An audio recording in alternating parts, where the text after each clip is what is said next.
Welcome to the Gray Area once again. It's your man Kevin Gray of 105.3 The Fan. Appreciate you letting me jump on the 105.3 The Fan YouTube page. Make sure you hit that subscribe button here on 105.3 The Fan's YouTube page. And you can follow me on Twitter, Facebook, and Instagram at Kevin Gray Sports, and subscribe to my YouTube channel also at Kevin Gray Sports. I wish the Dallas Cowboys would subscribe to some more fight these days because they didn't have any. And a 25-3 loss to the Washington football team for the third time in their last 4 games. They gave up over 200 yards on the ground.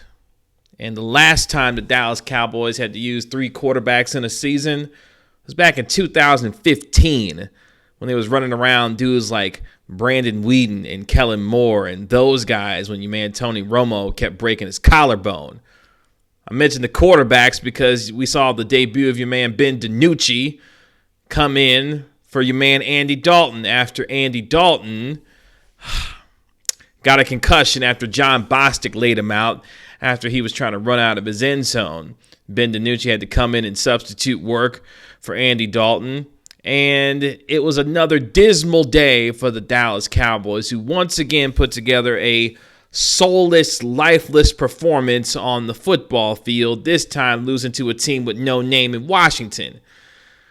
It's been a tumultuous season for the Dallas Cowboys, who have been dealing with injuries on all sides of the football, whether it be from their emotional and vocal leader at one brain Dakota Prescott to the offensive line with Tyron Smith and Leo Collins, even Leighton Vander Esch breaking his collarbone at one point, Chido Awuzie. The list goes on and on and on about the list of injuries that have decimated this football team. But what you saw on Sunday felt a little different. You thought that the Dallas Cowboys, with another week of practice with Andy Dalton, could potentially find a little more measure of fight, a little more consistency, a little more continuity. But it seems like things just got worse for the Cowboys, who are on the headlong train toward a top 5 pick in the NFL's annual selection meeting, otherwise known as the NFL draft, coming up here in 2021, and staring in the face the potential of looking at a top 5 pick. That's how bad it has gotten for a team that's now 2-5, and yes, plays in a putrid NFC East, a team that appeared on Sunday at times to look like it might have quit. A lot of folks doing a lot of huffing and puffing, and DeMarcus Lawrence saying this team needs more backbone. Everson Griffith says everyone's tired of it and angry about it. Ezekiel Elliott saying this has been a real crappy season. He said it in a little more colorful language, but you get my drift. These Dallas Cowboys players are just not good enough. Whether it's a misevaluation of the talent, whether it's pathetic play week in and week out, whether it's having your will broken week after week by an opposing team's running game, check this out. The Washington football team had more yards rushing the football in their first 2 series than they averaged in their first 6 games of the season. Your man Antonio Gibson went for $128. The Washington football team went 9 of 15 when it came to third down conversions. That is how ridiculous a performance the Dallas Cowboys put out on Sunday afternoon. And it didn't seem like there was a darn thing that anybody on any part of the football team could do anything about it. Yeah, Everson Griffin had a sack. DeMarcus Lawrence had a sack. Tony Pollard had a 67-yard kickoff return. He had a couple of nice moments in this game, but nothing, it seemed like, went right for a football team that's just really, really bad. And that's where we've got to get to at this point. After a week where the Dallas Cowboys dealt with reports about anonymous players talking about the coaches have no idea what they're doing and they're not having them prepare for football games, this is the kind of performance that they back it up with.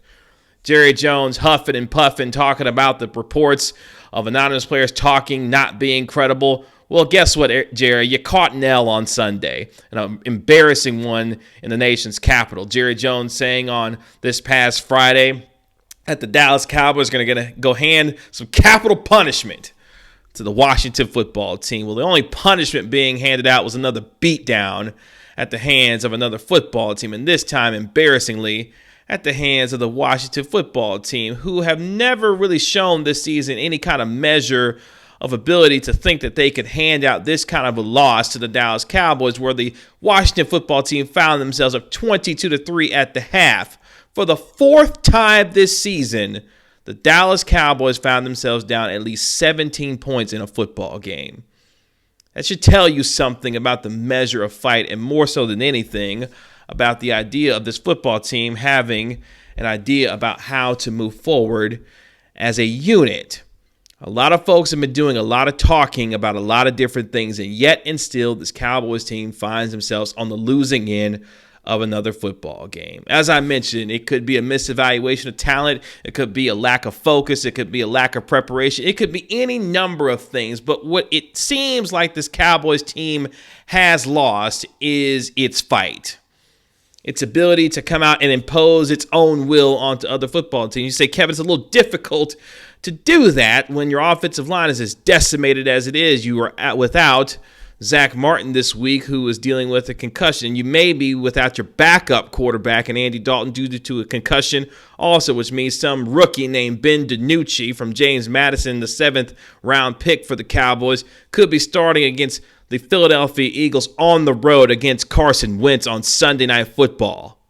Hello.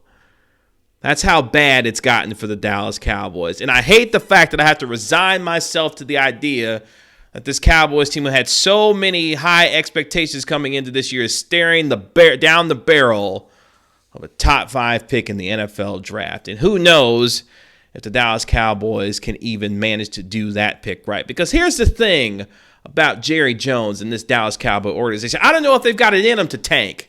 And I don't know if I necessarily want them to tank, but I'm just saying I don't know if Jerry Jones, Stephen Jones, and this organization have it in them to tank. And quite frankly, this team is bad enough to where you may not need to tank on purpose, because they may just do it accidentally by how poorly they play week in and week out. That's where we are, Cowboys Nation, on how bad this season has been for the 2020 Dallas Cowboys. Another pathetic, embarrassing loss on national television, this time doing it in the nation's capital to a team with no name. It has been a tumultuous week that was capped off by another bad loss where America's team has turned into America's joke. And all the rest of the country continues to laugh at the misfortune of a Dallas Cowboy football team that has been really, really bad this season. We'll see if the Cowboys can somehow pick themselves up off the mat, or if they even have the fight to do so when they take on the Philadelphia Eagles next Sunday night. Make sure you follow the 105.3 The Fan YouTube page. And you can follow me on Twitter, Facebook, and Instagram at Kevin Gray Sports, and subscribe to my YouTube channel also at Kevin Gray Sports. Peace.